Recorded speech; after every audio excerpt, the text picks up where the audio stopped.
Hey guys, it's Bro You Whack and Oh my god, it's all they want to be! Illari made it competitive! it's Thursday, which means it's finally time for Illari to be in competitive, but it also means it's finally time to talk about who I think are going to be some of the best Season 6 heroes. Now, I intentionally waited to make this video because I wanted Illari to be in competitive because, well, surprise, surprise, she's going to be one of these heroes. But she did receive a nerf the same day, which, I mean, the nerf to her healing pylon, decreasing it from 40 to 30 and decreasing the shield health from 75 to 50 is pretty effective, but the nerf to her ultimate, I don't think it'll dissuade a lot of people from picking Illari in competitive. I mean, nerfing the fact that her ultimate can't go through shields, that should have been there on day one. Nerfing the projectile size, okay, but decreasing the time that you have your star struck on an enemy from 7 to 6 is pretty devastating. However, when it comes to 5 specific heroes that I've chosen to be some of the best heroes to play in Season 6, Illari was the top of the list. Not only is she gonna be one of the best support heroes, but one of the best heroes in general, but I really think she's gonna dictate the meta, whether you like it or not. But unlike Lifeweaver, I don't think this meta will be such a drag when you see the new hero picked in your games. Mainly due to the fact that Illari is one of the most deadly heroes in Overwatch, in the lower ranks, but also in the higher ranks, even just from her primary form of fire. All it takes is 2 simple little headshots on a squishy to completely annihilate a hero. And while her ultimate might have gotten nerfed, this is still such a powerful ultimate that if you get that damage off, well, it's still gonna have a big chain reaction that should be able to at least secure 1 kill every single time, but possibly 2, and hopefully 3. And at that point, you win the team fight just from 1 single ultimate. And the fact that her hero kit enables her to have this DPS type behavior, whether it's the outburst ability to get on top of high ground or the healing pylon that could be moved to heal you so that you can take control of the area to get pop shots and damage off, I think is really gonna allow for this deadly hero to be, well, deadly in the right hands. Oh yeah, did I forget to mention that she's also a support hero, being able to heal her team passively with the pylon? Yeah, it did get nerfed, but who cares? You have 2 forms of healing. The healing pylon that if you just put behind a wall where the enemy can't see it, you're gonna control that area, but on top of that, the healing beam that, okay, this kind of blows, but in a pinch, if your healing pylon's destroyed, you can rely on that for like 2 seconds. Again, it still kind of sucks, but still a good healing ability nonetheless. Look, I might be glazing heavy on Illari right now, and the fact of the matter is, I think this might be the only season where she might be the must-pick support hero, which is wild to say because we haven't seen that in a while, but I feel like after this season, people will finally learn to just destroy the pylon, which is a big reason why she's getting so many heals off, is because nobody's focusing on the pylon because she's brand new. We don't really have to look for any turrets other than Symmetra, and who's really picking Symmetra? But when it comes to the second support hero, if it wasn't for Illari, I would have put Ana right here, but because Illari is going to be so prominent, I feel like Kiriko might have a solidified spot if you're looking to either counter her or try to play with her. Is Ana the better support hero than Kiriko? I would say so because she has really fast, quick, and effective heals, plus on top of that, the anti-grenade's so good, but when it comes to Kiriko, you're not only able to counter the anti-grenade with your clans, but more importantly, you're able to completely negate Illari's ultimate. Like, if they shoot the sun at your team, throw a grenade, and it's done. Like, bye-bye. You use an ability, they use an ultimate. That is so much value there. When it comes to these types of videos, trying to pick some of the best heroes, I really try to focus on who's going to be popular and who's going to be meta, and either counter them, but also try to play with them. And I feel like Kiriko not only counters Illari, but she can also play very nice with her. Whether you want to be aggressive and make really strong pushes, you have your Swift Step. Plus, if you need a primary healer, which is where Ana would be the more ideal support hero, but Kiriko can kind of fill her shoes. Now, granted, you're probably going to have to heal a lot because if you have a really adamant DPS Illari on your team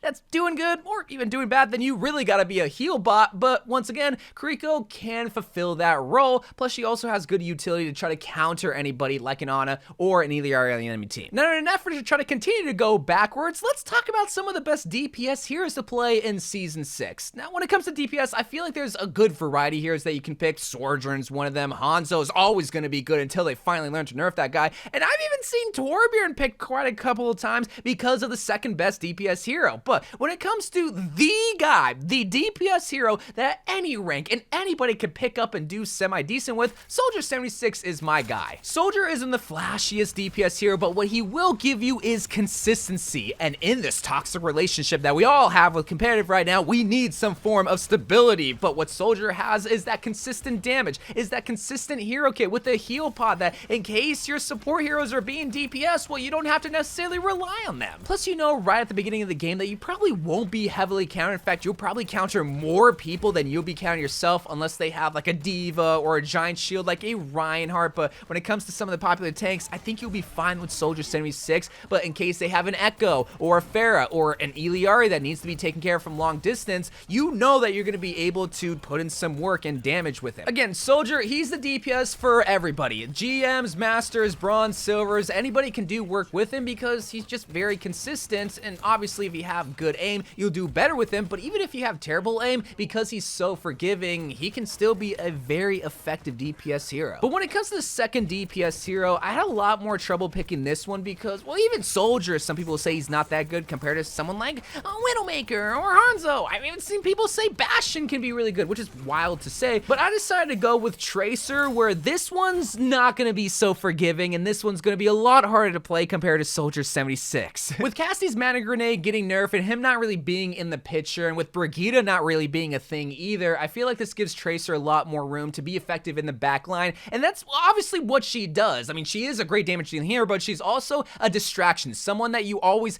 are having the enemy team turn around and focus on the backline rather than what's in front of them. And that's the beautiful part about Tracer, is that she can be a distraction, but if they're heavily distracted, then you go in and secure that quick kill, and then you get out of there. That's just kind of what she does. Now, I will say, if you're trying to target an Illari, this will be kind of difficult because it only takes 2 shots for her to kill you as Tracer, but also with her outburst ability, she can get away to protect herself, and with the healing pylon healing her, you're either going to have to focus on her or the healing pylon, and at that point, she's probably going to kill you. But then again, that could just be said for a lot of heroes, and at least when it comes to Tracer, you can get behind the enemy's wall where that pylon's going to be at, destroy it so that they can't really hunker down in a specific area and just take control because you're not able to reach that pylon. It might sound like these heroes are all dictated and picked based on Illari. It's not really, but it's just something to consider because you know you're probably going to be facing against Illari at least for the first couple of weeks, and I'm going to be honest, probably for the whole season unless they decide to nerf her damage. But Tracer, she's a great damage dealing hero too, and that's a big reason why I picked her. She has a very simple hero kit, but it's very, very, very hard to master. But now let's talk about this tank. Who's going to be the #1 tank to play? And I decided to go with Orisa because that buff is just, oh, so powerful. What Orisa gives you is not only sustainability, but the ability to make aggressive pushes at any time that you want. And when it comes to the Illari meta, Orisa plays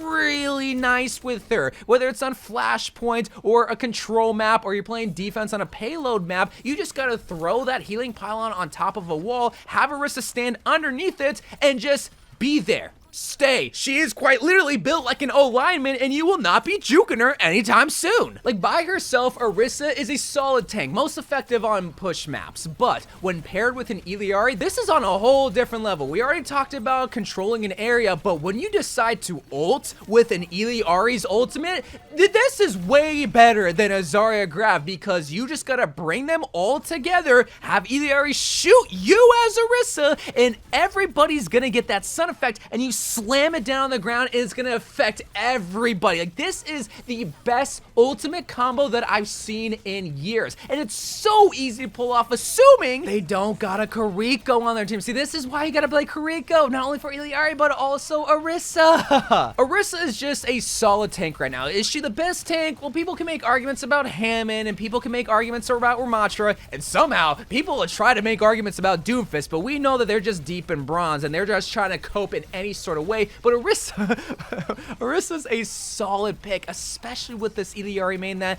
might not last after 2 weeks, but I think it's gonna last after 2 weeks, man. Orisa's really good, Illari's really good. If you just want to make aggressive, strong, but also effective pushes with lots and lots and lots of damage, then these heroes, all 5 of these heroes, can really lend itself to do that. Now, one thing I forgot to mention in the beginning is that all 5 of these heroes aren't necessarily the heroes that you want to run at the exact same time. These 5 heroes can be great solo queue heroes that can play nice with Illari or try to counter Illari Illari, but when it comes to these heroes, what it will do is have a great poke meta at the beginning, but when you decide to make that push, when you decide to reposition your pylon, and when you decide to pinch from behind his tracer, pause, then you have heroes that can hang but also dish out a lot of damage. And that's what I really like about these heroes, but more importantly, that's why I really like this kind of meta, is because it's going to be a lot more damage oriented. Will I get tired of it after 2 weeks? I don't know, because I really like Illari, but then again, I also just like killing things and doing damage, which she can easily do. But I'm excited for this season, but let me know what you think about this season and also these heroes and who you're going to be playing in Season 6. But until then, I love you guys. Thank you guys for watching. More Overwatch 2 videos to come, and bye.